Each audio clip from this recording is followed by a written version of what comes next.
Commencing on the 9th of January, the summit, which attracted at least 5 heads of African states and governments, several senior foreign government officials from 49 African countries, and over 2,000 participants were successfully closed on Saturday upon adopting the CAADP Strategy and Action Plan, also known as the CAADP Kampala Declaration.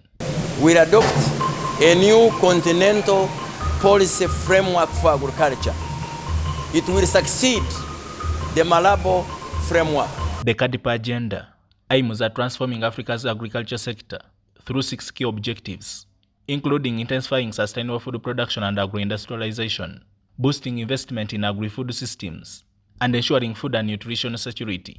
And even in this new policy framework, it's being repeated that the leaders must commit to funding agriculture to a tune of 10%. Speaking at the high-level African Union Summit, the President of Uganda, Yoweri Kaguta Museveni, emphasized the need for Africa to transform from raw material producing economies to industrialized economies, as he demonstrated how Uganda has been missing out on colossal amounts of revenue and job opportunities by exporting unprocessed cotton. We then realized the danger and the unfairness of confining ourselves to just producing raw materials for other countries far away to transform into finished products. A kilogram of coffee may give us US dollars 2.5 as a raw material. However, the same kilogram roasted, ground into powder, and packaged will give the cleverer foreigners who added those steps abroad US dollars 40. Africans get $2.5 per kilo, and the same kilo transformed into finished products by foreigners brings them $40.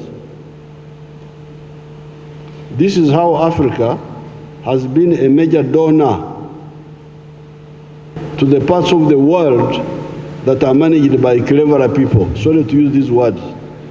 We will not only lose money per kilogram of coffee, we also lose jobs.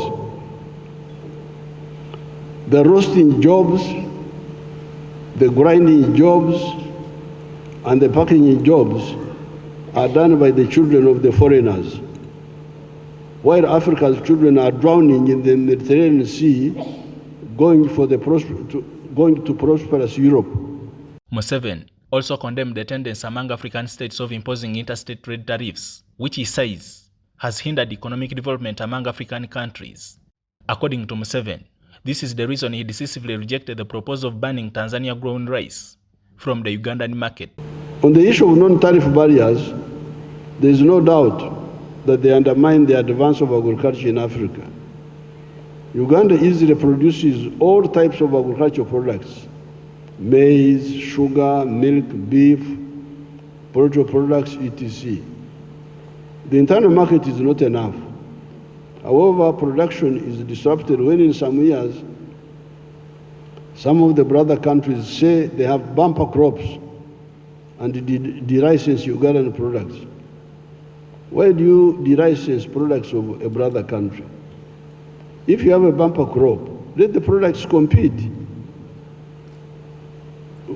I had some issues here with some of the Ugandan inefficient rice growers. Tanzanian rice is better and cheaper. So they were saying I should ban Tanzanian rice. I said, no, I cannot do that. The president of Angola, who doubles as the first vice chairperson of African Union, João Manuel Lourenço, raised concerns over the escalating armed conflicts going on in several African countries, such as DRC, Sudan, among others, arguing that such unfortunate proceedings cannot grant the affected countries an opportunity to have their agriculture sector developed. Apelamos às partes em conflito a considerar seriamente a necessidade de resolução do conflito pela via do diálogo.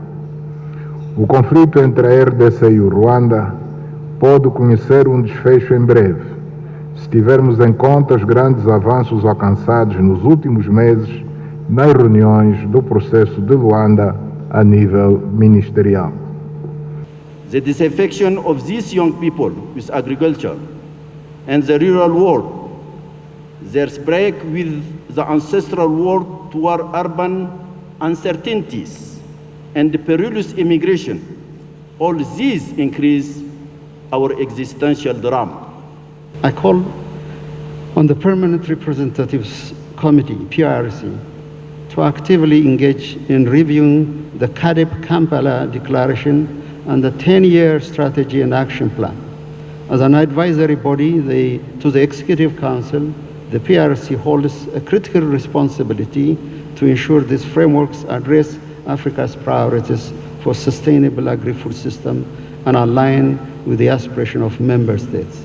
The event marks a pivotal moment in the implementation of the Malabo Declaration, with goals to advance agricultural transformation and improve food systems across Africa, charting a new course for agriculture-led growth and resilient African continent. Joseph Kabali, UCTV News.